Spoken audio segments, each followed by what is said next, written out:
ready. Let them celebrate a little bit.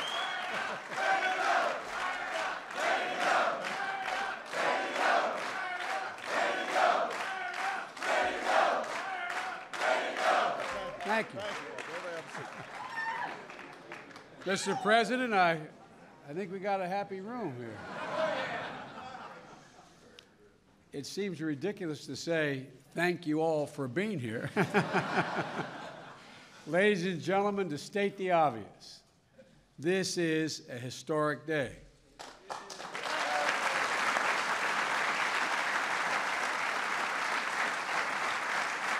In our business, we use that phrase a lot. But I can't think of a day in the 37 years that I've been a United States Senator and the short time I've been Vice President that it is more appropriately stated. This is a historic day. And history is not merely what is printed in textbooks. It doesn't begin or end with the stroke of a pen. History is made. History is made when men and women decide that there is a greater risk in accepting a situation that we cannot bear than in steeling our spine and embracing the promise of change. That's when history's made.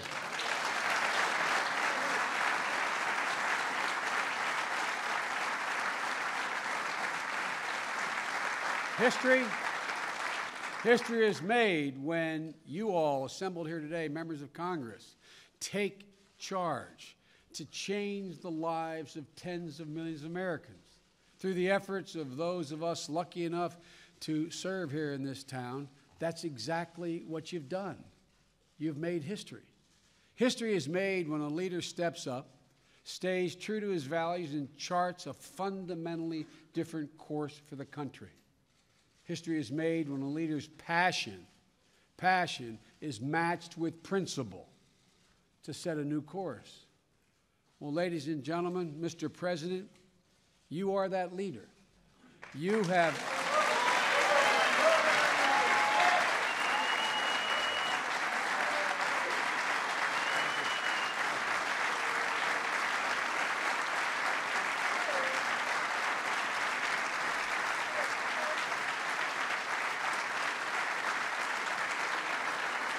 You deserve it, man. You deserve it. Mr. President, your fierce advocacy, the clarity of purpose that you showed, your perseverance, these are, in fact, it is not hyperbole to say, these are the reasons why we're assembled in this room together today. But for those attributes, we would not be here. Many, many men and women are going to feel the pride that I feel in watching you shortly, watching you sign this bill, knowing that their work has helped make this day possible. But, Mr. President, you're the guy that made it happen. And so, Mr. President,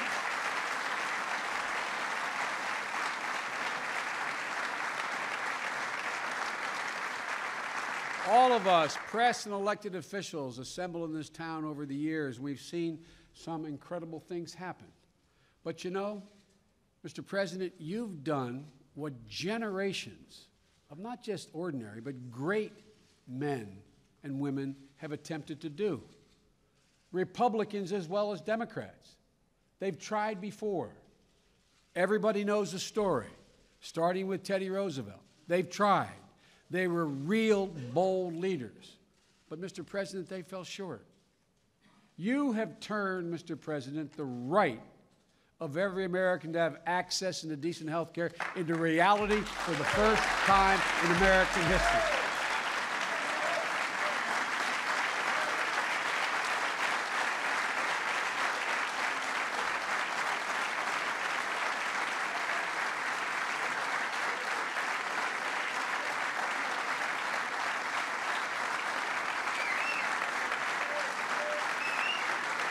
Mr. President, I've gotten to know you well enough. You want me to stop because I'm embarrassing you. But I'm not going to stop for another minute, Mr. President, because you delivered on a promise you made to all Americans when we moved into this building. Mr. President, You are, to repeat myself, literally about to make history. Our children and our grandchildren, they're going to grow up knowing that a man named Barack Obama put the final girder in the framework for a social network in this country to provide the single most important element of what people need, and that is access to good health. Mr.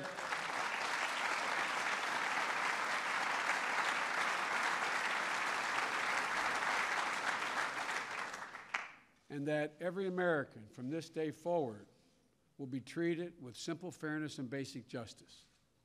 Look, the classic poet Virgil once said that the greatest wealth is health.